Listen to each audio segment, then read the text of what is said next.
crowing crows. The hushed forest seemed to hold an expected mood as the two boys, Benji Mason and Stevie Long, both 10, both blonde, started up the damp staircase on the morning of October the 30th, 1969. "Fall ain't supposed to be this hot," Steve called back to Benji. "Yeah, and everything's kept quiet except the crows." Glancing down between the steps, Steve said, "Whoa, what's that?" "Where?" "See their blue clothes, like someone's lying in the mud." Benji called out, "Hey, you, what you doing?" "I see a face, but it ain't moving." Arms pumping, they ran back to the ground and pushed their way to the other side of the tower's base, greenish mud clinging to their boots. There lay a man flat on his back, his left leg turned grotesquely forward from the knee, his eyes and mouth wide open. "Jesus Christ," said Benji. "My God, it's Chase Andrews. We better get the sheriff, but we ain't supposed to be out here. That don't matter now, and them crows will soon be snooping around any time now." They swung their heads towards the cawing, as Steve said, "Maybe one of us ought to stay and keep the birds off him." "Yeah, crazy if you think I'm gonna stick around here by myself. And I'm betting an inch on head you won't either." With that, they grabbed their bikes and pedalled hard down the syrupy sand track back to Maine, through town, and ran inside the low-slung building where Sheriff Ed Jackson sat at his desk in an office lit with single light bulbs dangling on cords. Hefty and of middle height, he had reddish hair, his face and arms splotched with pale freckles, and sat thumbing through a sports field. Without knocking, the boys rushed through the open door. "Sheriff, hey Steve, Benji, you boys been to a fire? We seen Chase Andrews flat out in the swamp under the fire tower. He looks dead, ain't moving one bit." Ever since Barclay Cove had been settled in 1751, no lawman extended his jurisdictions beyond the Sawgrass. In the 1940s and 50s, a few sheriffs set hounds on some of the mainland convicts who'd escaped into the marshes, and the officers still kept the dogs just in case, but Jackson mostly ignored crimes committed in the swamps. Why interrupt rats killing rats? But this was Chase. The sheriff stood and took his hat from the rack. "Show me." Limbs of oak and wild holly streaked against the patrol truck. As the sheriff manoeuvred down the sandy track with Dr. Vern Murphy, lean and fit with greying hair, the town's only physician, sitting beside him. Each man swayed to the tune of the deep ruts, Vern's head almost banging out of the window. Old friends about the same age, they fished together some, and were often thrown into the same case, both silent now at the prospect of confirming whose body lay in the bog. Steve and Benji sat in the truck bed with their bikes until the truck stopped. "He's over there, Mr. Jackson, behind them bushes." Ed stepped from the truck. "You boys wait here." Then he and Dr. Murphy waded the mud to where Jace lay. The crows had flown off when the truck came, but other birds and insects whirled around, insomnant life thrumming on. "It's Chase all right. Sam and Patty Love won't survive this." The Andrewses had ordered every single spark plug, balanced every account, strung every price tag at the Western Auto for their only child, Chase. Squatting next to the body, listening for a heartbeat with his stethoscope, Vern declared him dead. "How long you reckon?" Ed asked. "I'd say at least 10 hours. The coroner will know for sure." "He must have climbed up last night and then fell from the top," Vern exclaimed. Chase briefly without moving him, then stood next to Ed. Both men stared at Chase's eyes, still looking skyward from his bloated face, then glanced at his gaping mouth. "How many times I've told folks in this town something like this was bound to happen," the sheriff said. They had known Chase since he was born, had watched his life ease from charming child to cute teen, star quarterback and town hotshot to working for his parents. Finally,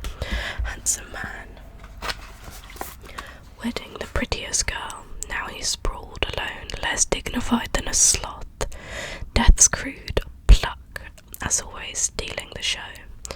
Ed broke the silence. The thing is, I can't figure out why the others didn't run for help. They always come up here in a pack, or at least a couple of them to make out. The sheriff and doctor exchanged brief but knowing nods that even though he was married, Chase might bring another woman to the tower. Let's step back out of here, get a good look at the things, Ed said as he lifted his feet, stepping higher than necessary. You boys stay where you are. Don't go making any more tracks. Pointed to some footprints that led from the staircase across the board to within 8 feet of Ed. 8 feet of Chase, Ed asked them, "These your prints from this morning?" "Yes, sir." "That's as far as we went," Benji said. "Soon as we seen it was Chase, we backed up. You can see that's where we backed up." "Okay," Ed said. "Vern, something's not right. There's no footprints near the body.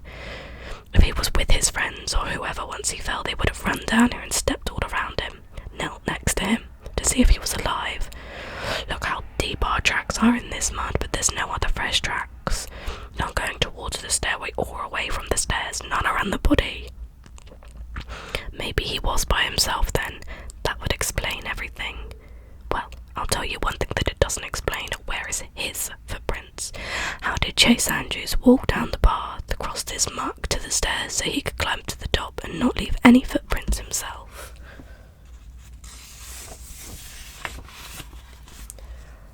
Chapter 4. School, 1952. A few days after her birthday, out alone, barefooting in the mud, Kaya bent over, watching a tadpole getting its frog legs. Suddenly, she stood. A car churned through deep sand near the end of their lane. No one ever drove down here. Then the murmur of people talking. A man and a woman drifted through the cheese. Kaya ran fast to the brush where she could see who was coming, but still have ways to escape, like Jody taught her. A tall woman emerged from the car, unsteadily manoeuvring in high heels just like Ma had done along the sandy lane. "There must be the orphanage people come to get her. I can outrun her for sure.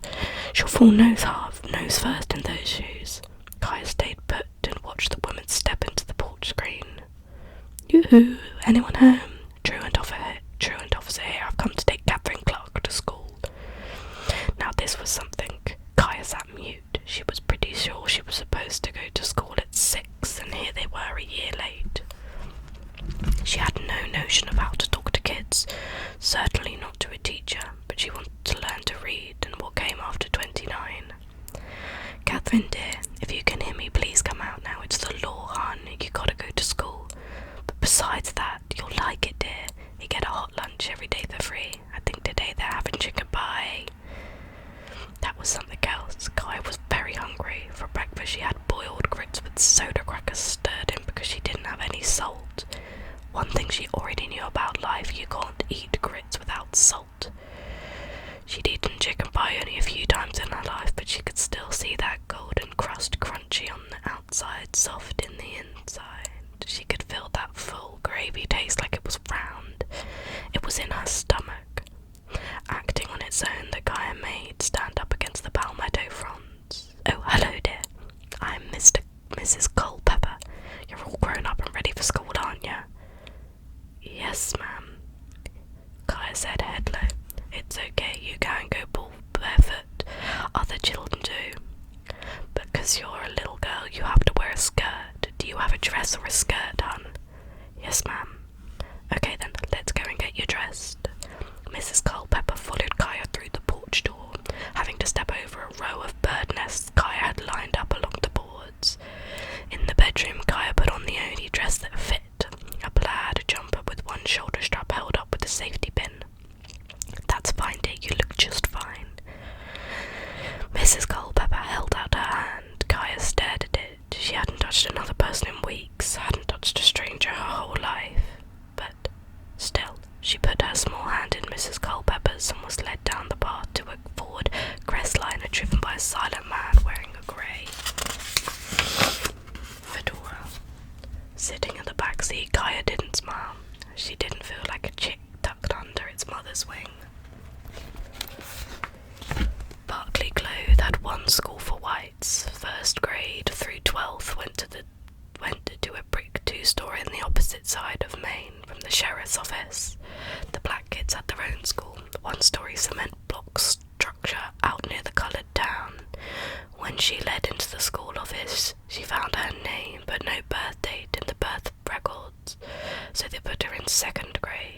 even though she'd never been to school in a day in her life. Anyhow, they said the first grade was too crowded, and what difference would it make to Marsh people who'd done a few months in school but then never be seen again?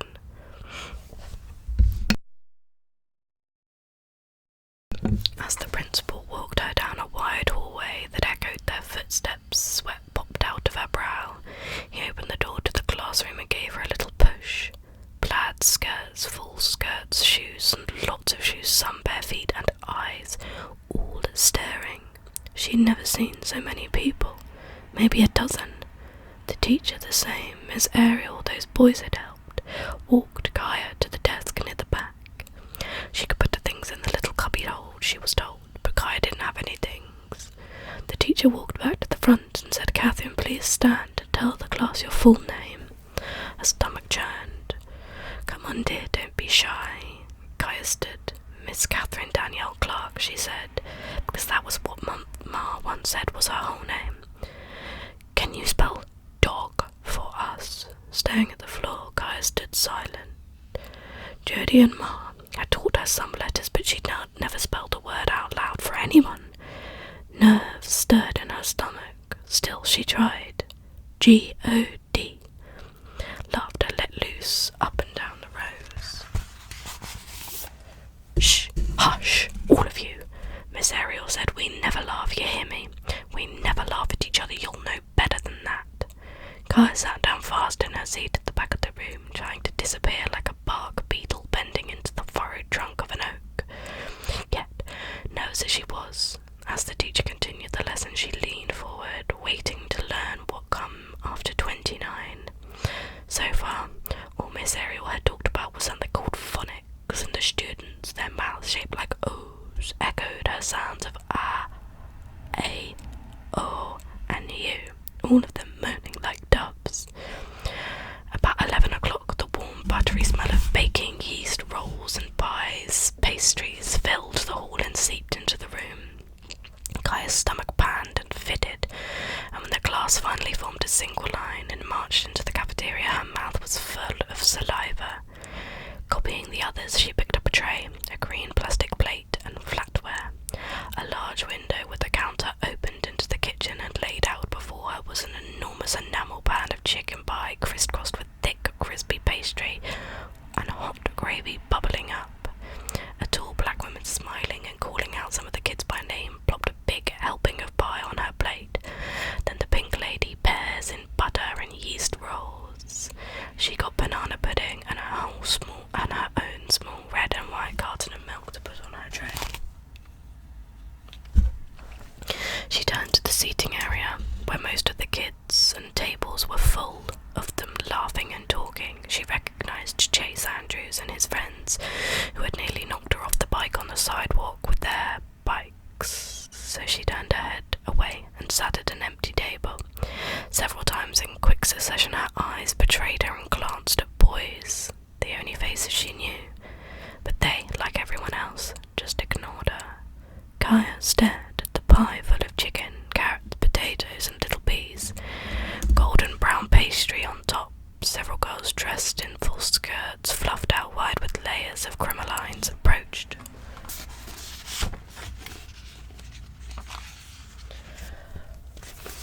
One was tall, skinny and blonde, another with round chubby cheeks. Kaya wondered how they could climb trees or even get in a boat wearing those big skirts. Certainly couldn't wait for frogs. They wouldn't even be able to see their own feet. As they neared, Kaya stared at her plate. What would she say if they sat next to her? But the girls passed her by, chirping like birds, and joined their friends at the other table. For all the hunger in her stomach, she found her mouth had gone dry, making it difficult to swallow. So after only eating a few bites, she drank all the milk and stuffed as much pie as she could into the milk carton carefully so nobody would see her do it. Wrapped it and the roll into her napkin. The rest of the day she never opened her mouth. Even when the teacher asked her a question, she sat mute. She reckoned she was supposed to learn from them, not them from her. Why put myself up for being laughed at, she thought. At the last bell, she was told the bus would drop her 3 miles from her lane because the road was too sandy from there, and that she had to walk to the bus every morning. On the way home, as the bus swayed into the deep ruts chant rose from the front. Miss Catherine Danielle Clark. Tall, skinny, blonde and round, chubby cheeks, the girls at lunch called out, "Where you been, Marsh Hen? Where's your hat, swamp rat?" The bus finally stopped at the unmarked intersection of tangled tracks way down to the back of the woods. The driver cranked the door open and Gaia scooted out and ran for nearly half a mile. Heaved with breath, then jogged all the way to the lane. She didn't stop at the shack but ran full out through the palmettos to the lagoon, and down the trail that led through dense, sheltering oaks to the ocean. She broke out onto the barren beach, the sea opening its arms wide, the wind tearing loose her braided hair as she stopped at the tide lane. She was near to tears as she had been the whole day. Above the roar of pounding waves, Gaia called to the birds. The ocean sang bass and the gulls sang soprano.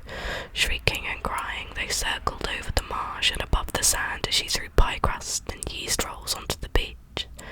Legs hanging down, head twisting, they landed. A few birds pecked gently between her toes, and she laughed from the tickling until tears streamed down her cheeks, and finally great ragged sobs erupted from that tight place between her throat. When the carton was empty, she didn't think she could stand the pain, so afraid they would leave her like everyone else.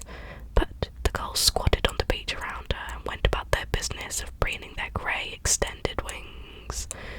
So she sat down too, wished she could gather all of them up and take them with her to the porch to sleep. She imagined them all packed into her bed, a fluffy bunch of warm feathered bodies under the covers together. 2 days later, she heard the Ford Crestliner churning in the sand and ran into the mast, stepping heavily across the stand bars and leaving footprints as plain as the day, then tiptoeing into the water, leaving no tracks, doubling back and then taking off in a different direction.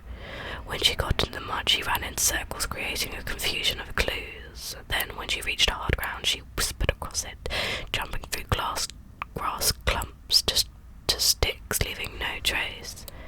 Then, every 2 or 3 more days, for a few more weeks, the man in the fedora doing the search and chase, but he never even got close. Then one week no one came.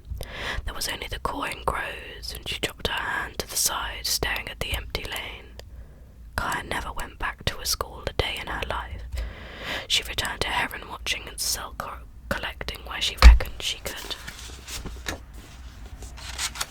learn something. I can already coo like a dove, she told herself, and lots better than them, even on all them fine shoes.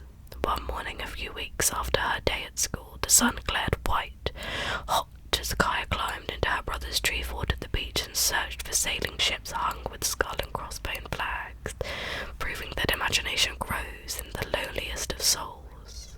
She shouted, "Ho, pirates, ho!" brandishing her sword, and jumped from the tree to attack. Suddenly pains shot through her right foot, racing up like fire in her leg. Knee caving in, she fell on her side and shrieked. She saw a long, rusty nail sticking deep into the bottom of her foot. "Pa!" she screamed. She tried to remember if he had come last night. "Help me, Pa!" she cried, but there was no after. In one fast move, she reached down and yanked the nail, screaming to cover the pain. She moved her arms through the sand in nonsensical motions, whimpering. Finally, she sat up and looked at the bottom of the foot. There was almost no blood, just the tiny opening of a small, deep wound, and right then she remembered the lockjaw. Her stomach went tight and she felt cold. Jody had told her about a boy who stepped on a rusty nail and didn't get a tetanus shot. His jaw jammed shut, clenched so tight he couldn't open his mouth. Then his spine cramped backwards like a bow, and there was nothing anybody could do but stand there and watch him die from the cortical contortions. Jody was very clear on one point. You had to get a shot within 2 days after stepping on a nail or you were doomed. Gaia had no idea how to get one of those shots, so I gotta do something. I'll lock up for sure, waiting for Pa. Sweat rolling down her face in beads, she hobbled across the beach, finally entering one of the cooler oaks around the shack. Ma used to soak wounds in salt water and then pack them with mud mixed with all kind of potions. There was no salt in the kitchen, so Gaia limped into the woods towards the brackish slipstream so salty at low tide. Its edges glistened with bright white white crystals. She sat on the ground, soaking her foot in the marsh's brine, all while moving her mouth open, close, mocking yawns and chewing motions, anything to keep it from jamming up. After nearly an hour, the tide receded, enough for her to dig a hole in the black mud with her fingers and ease her foot gently into the silky earth. The air was cool here, and eagles cried, giving her a bearing. By late afternoon, she was very hungry, so she went back to the shack. Pa's room was still empty. He probably wouldn't be home for hours. Playing poker and drinking whiskey kept a man busy most of the night. There were no grits, but rummaging round, she found an old greasy tin of crisp shortening, dipped up in a tiny bit of white fat and spread it on a soda cracker. Nibbled at first and then ate 5 more. She eased into her porch bed, listening for Pa's boat. The approaching night tore and darted, and sleep came in bits, but she must have dropped off near morning, for she finally woke with the sun fully on her face. Quickly she opened her mouth. It still worked. She shuffled back and forth through the brackish pool to the shack until, by the tracking sun, she knew 2 days had passed. She opened and closed her mouth. Maybe she had made it. That night, tucking herself into the sheets on the floor mattress, her mud-caked foot wrapped in a rag, she wondered if she would wake up dead. No, she remembered it wouldn't be that easy. Her back would bow, and her limbs twist. A few minutes later she felt a tinge in her lower back and sat up. Oh no, Ma. The sensation in her back repeated herself and made her hush. It's just an itch, she muttered. Finally, truly exhausted, she slept, not opening her eyes until doves murmured into the oak. She walked to the pool twice a day for a week, living on saltines and Crisco, and Pa never came home the whole time. By the 8th day, she could circle her foot without stiffness, and the pain had retreated to the surface. She danced a little jig, favouring her foot, squealing, I did it. The next morning, she headed to the beach to find more pirates. The first thing I'm going to do is boss my crew to pick up all them nails. Every morning she woke, still listening for the clatter of Ma's busy cooking. Ma's favourite breakfast had been scrambled eggs from her own hen.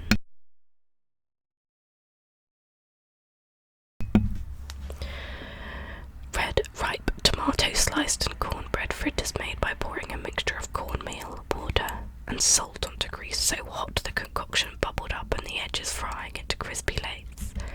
Ma said he wasn't really frying something unless you could hear it crackling from the next room.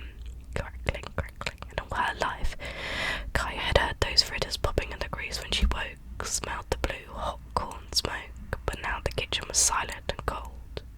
Kaya slipped from her porch bed and stole to the lagoon. Months passed, winter easing gently into place, as southern winters do. The sun was warm as a blanket. Kaya wrapped Kaya's shoulders, coaxing her deeper into the marsh. Sometimes she heard night sounds she didn't know or jumped from lightning too close, but whenever she stumbled